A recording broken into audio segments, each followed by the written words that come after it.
Hello నమస్తే అన్న, మీ పేరు? నా పేరు మధుసూదన్ రెడ్డి.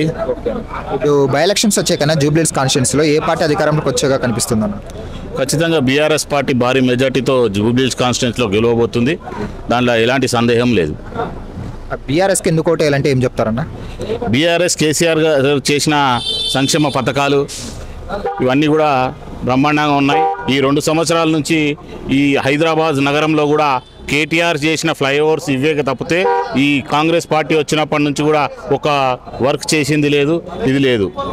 ఇప్పుడు అధికారంలో కాంగ్రెస్ ఉంది, ఇక్కడ రూలింగ్ పార్టీ. ప్రజలు కూడా రూలింగ్ పార్టీ కేసీనే డెవలప్మెంట్ జరుగుతుంది అనుకోవచ్చు కదా, దానికి ఏమంటారు? రూలింగ్ పార్టీ కాంగ్రెస్ ఉంది, కానీ ఈరోజు చూస్తున్నాం స్లమ్స్లో వాటర్ బిల్స్ మళ్ళీ పంపిస్తున్నారు.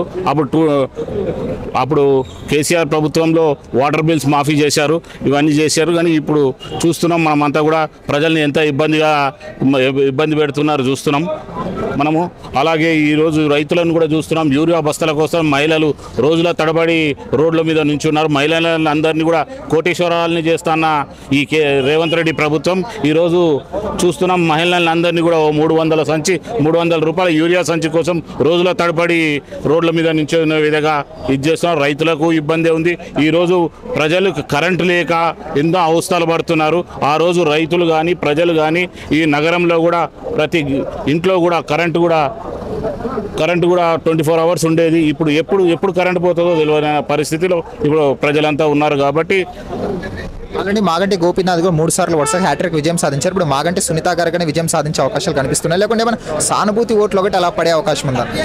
మాగంటి సునీత గారు ఖచ్చితంగా విజయం సాధిస్తారు. ఎందుకనంటే మాగంటి గోపీనాథ్ గారు చేసిన సంక్షేమ పథకాలు ఉన్నాయి. ఇక్కడ ఎన్నో సంక్షేమ పథకాలు ఉన్నాయి. ఈయన ప్రతి కుల మతాలకు అతీతంగా అందరికీ కూడా సంక్షేమ కార్యక్రమాలు చేసిన ఇది ఉన్నది. ఎందుకంటే టెంపుల్స్లో కానివ్వండి, మసీదులలో కానివ్వండి, చర్చెస్ కానివ్వండి, అన్నిట్లో కూడా ఆయన వంతు కృషి ఉన్నదని తెలియజేస్తుంది. Okay, thanks sir. Thank you.